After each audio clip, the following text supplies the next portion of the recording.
following is a conversation with George Hotz. He's the founder of Comma AI, a machine learning-based vehicle automation company. He is most certainly an outspoken personality in the field of AI and technology in general. He first gained recognition for being the first person to carry or unlock an iPhone. Since then, he's done quite a few interesting things at the intersection of hardware and software. This is the Artificial Intelligence Podcast.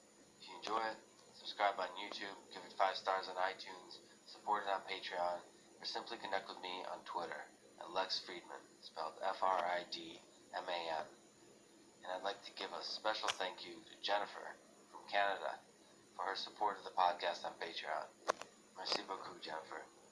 She's been a friend and an engineering colleague for many years since I was in grad school. Your support means a lot and inspires me to keep this series going. And now, here's my conversation with George Hotz. Do you think we're living in a simulation? Yes, but it may be unfalsifiable. What do you mean by unfalsifiable? So if the simulation is designed in such a way that they did like a formal proof to show that no information can get in and out, and if their hardware is designed for anything in the simulation to always keep the hardware in spec, it may be impossible to prove whether we're in a simulation or not. So they designed it such that it's a closed system, you can't get outside the system. Well, maybe it's one of 3 worlds. We're either in a simulation which can be exploited, or in a simulation which not only can't be exploited, but like, the same thing's true about VMs. A really well-designed VM, you can't even detect if you're in a VM or not. That's brilliant. So so the simulation is running on a virtual machine. Yeah, but now, in reality, all VMs have ways to detect. That's the point. I mean, is it, you've done quite a bit of hacking yourself, and so you should know that really any complicated system will have ways in and out. So, this isn't necessarily true going forward. I spent my time away from Comma. I learned Coq. It's a dependently typed, it's a language for writing math proofs. And if you write code that compiles in a language like that, it is correct by definition. The types check its correctness. So it's possible that the simulation is written in a language like this, in which case... Yeah, but that can't be sufficiently expressive a language like that. Oh, it can. It can be? Yeah. Okay. Well, so, alright, so... The simulation doesn't have to be Turing complete if it has a scheduled end date. Looks like it does, actually, with entropy. I mean, I don't think that a simulation that results in something as complicated as the universe would have a formal proof of correctness, right? It's possible, of course. We have no idea how good their tooling is, and we have no idea how complicated the universe computer really is. It may be quite simple. It's just very large, right? It's definitely very large. But the fundamental rules might be super simple. Yeah, Conway's gonna like kind of stuff. Right. So, if you could hack, so imagine a simulation that is hackable. If you could hack it, what would you change about the universe? Like, how would you approach hacking a simulation? The reason I gave that talk... By the way, I'm not familiar with the talk you gave. I just read that you talked about escaping the simulation or something like that. So maybe you can tell me a little bit about the theme and the message there too. It wasn't a very practical talk about how to actually escape a simulation. It was more about a way of restructuring an us versus them narrative. If having a partner means you gotta trust them with your life. You're in Boston now, Reagan. Trust.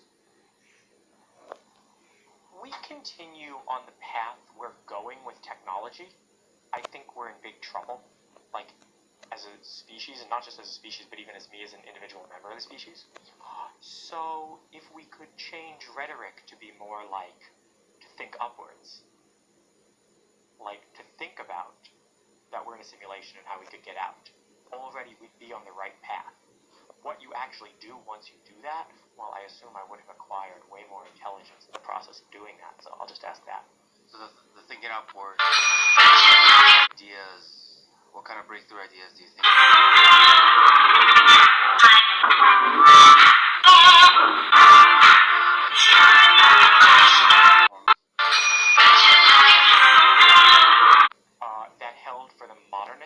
exploitation doesn't hold as well for the postmodern generation. What's the space narrative? Are we talking about the same space, the three-dimensional No, space? like going up in Literally space, space, like yeah. building like Elon Musk, like we're gonna build rockets, we're gonna go to Mars, we're gonna colonize the universe. And the narrative you're referring, I was born in the Soviet Union, you're referring to the race to space. The race to space, yes. Explore, okay. That was a great modernist narrative. Yeah. It doesn't seem to hold the same weight in today's culture. I'm hoping for good postmodern narratives that replace it. So let's think. So you work a lot with AI. So AI is one formulation of that narrative. There could be also, I don't know how much you do in VR and AR. Yeah. That's another, I know less about it, but every time I play with it in our research, it's fascinating, that virtual world. Are you interested in the virtual world? I would like to move to virtual reality. In terms of your work? No, or I would like to physically move there. The apartment I can rent in the cloud is way better than the apartment I can rent in the real world. Well, it's all relative, isn't it? Because others will have very nice apartments too, so you'll be inferior in the virtual world. But that's not how I view the world, right? I don't view the world. I mean, it's a very like almost zero-sum-ish way to view the world. Say like my great apartment isn't great because my neighbor has one too. Right. No, my great apartment is great because like look at this dishwasher, man. Yeah. You just touch the dish and it's washed, right? And that is great in and of itself. If I had the only apartment or if everybody had an apartment, I don't care. So you.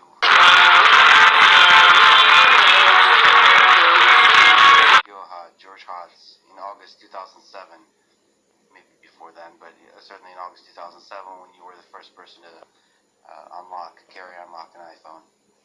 How did you get into hacking? What was the first system you discovered vulnerabilities for and broke into? So that was really kind of the first thing. I had a book in 2006 called Gray Hat Hacking, and I guess I realized that if you acquired these sort of powers, you could control the world. But I didn't really know that much about computers back then. I started with electronics. The first iPhone hack was physical. Hardware. You had to open it up and pull an address line high. And it was because I didn't really know about software exploitation. I learned that all in the next few years, and I got very good at it. But back then, I knew about like how memory chips are connected to processors and stuff. But you knew about software and programming. You just didn't know. Oh, really? So your view of the world and computers was physical. Was hardware.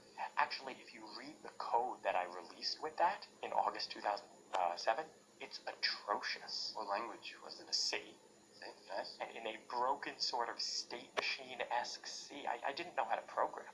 Yeah. So how did you learn to program? What was your journey? Because, I mean, we'll talk about it. You've live streamed some of your programming. Yeah. This is a chaotic, beautiful mess. How did you arrive at that? Years and years of practice. I interned at Google after the summer after the iPhone unlock. And I did a contract for them where I built hardware for Street View, and I wrote a software library to interact with it. And it was terrible code. And for the first time, I got feedback from people who I respected saying, don't write code like this. Now, of course, just getting that feedback is not enough. The way that I really got good was I wanted to write this thing like that could emulate and then visualize like ARM binaries, because I wanted to hack the iPhone better, and I didn't like that I couldn't see I couldn't single step through the processor because I had no debugger on there, especially for the low level things like on the bootloader. So I tried to build this tool to do it, and I built the tool once and it was terrible. I built the tool a second time, so it was terrible. I built the tool a third time. By the time I was at Facebook, it was kind of okay. And then I built the tool a fourth time when I was a Google intern again in 2014, and that was the first time I was like, this is finally usable. How do you pronounce this? Kira? Kira, yeah. So it's essentially the most efficient way to visualize the change of state of the computer as the program is running. That's what you mean by debugger. Yeah, it's a timeless debugger, so you can rewind just as easily as going forward.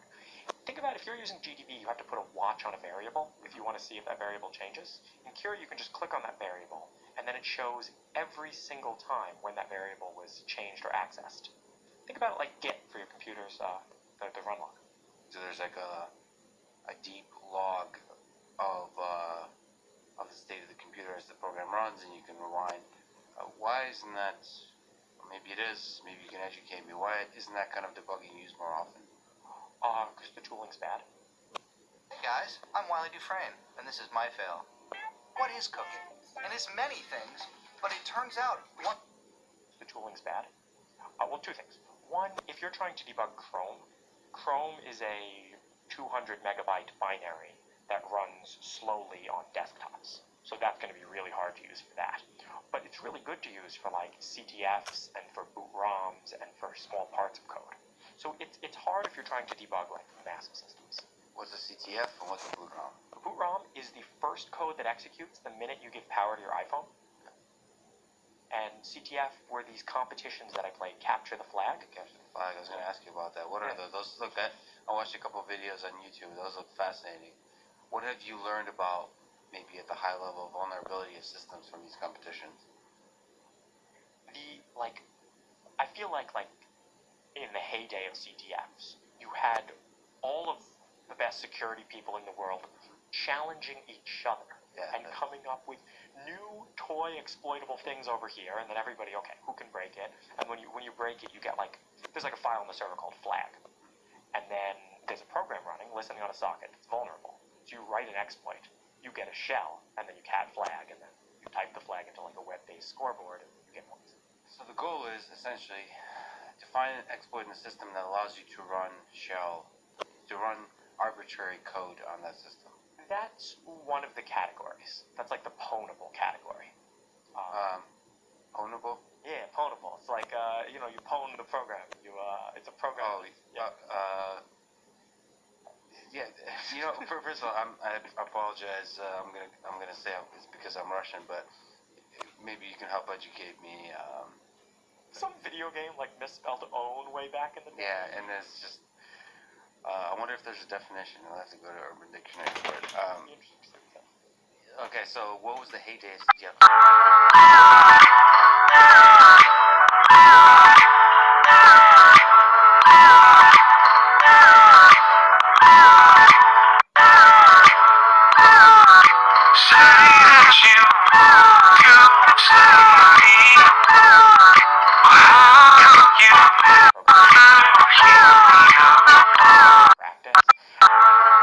You've turned it less into a game of generic computer skill and more into a game of, okay, you memorize, you drill on these 5 categories. And then before that, it didn't have as much attention as it had. I don't know, they were I won $30,000 once in Korea for one of these competitions. Holy crap. Yeah, they were. So that means, money's money, but that means there was probably good people there. Exactly, yeah. Are the challenges human constructed, or are they grounded in some real flaws in real systems? Usually they're human constructed, but they're usually inspired by real flaws. What kind of systems are imagined is really focused on mobile? What has vulnerabilities these days? Is it primarily mobile systems like Android? Oh, everything does. Still. Yeah, of course. The price has kind of gone up because less and less people can find them. And what's happened in security is now if you want to jailbreak an iPhone, you don't need 1 exploit anymore, you need 9. 9 chained together? What do you mean? Yeah. Wow. Okay, so it's really. What's the benefit? Speaking higher level philosophically about hacking, I mean, into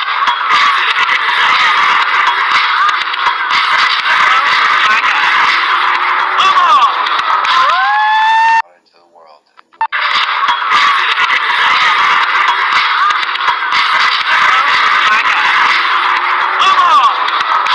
Criminal stuff's not really worth it. And I'll actually use the same argument for why I don't do defense for why I don't do crime. If you want to defend a system, say the system has 10 holes, right? If you find 9 of those holes as a defender, you still lose because the attacker gets in through the last one. If you're an attacker, you only have to find 1 out of the 10. But if you're a criminal, if you log on with a VPN 9 out of the 10 times, but one time you forget, you're done. Because you're caught. Okay. Because you only have to mess up once to be caught as a criminal. That's why I'm not a criminal. But okay, let me was having a discussion with somebody just at a high level about nuclear weapons, actually, why we haven't blown ourselves up yet. And my feeling is all the smart people in the world, if you look at the distribution of smart people are generally good. And then this other person, I was talking to Sean Carroll, the physicist, he was saying, no, good and bad people are evenly distributed amongst everybody. My sense was good hackers are in general good people, and they don't want to mess with the world. What's your sense? I'm not even sure about that. Like, Style and substance. In the GMC Sierra. I have a nice life. Crime wouldn't get me anything. But if you're good and you have these skills, you probably have a nice life too, right? Like, Right, you can use it for other things. But is there an ethical, is there some... That you are the eternal thing that comes and goes, and that furthermore this galaxy is a function of all other galaxies. And that vast thing that you see far off with telescopes, and you look and look and look, one day you're going to wake up and say, why, that's me. And in knowing that, know you see that you never die.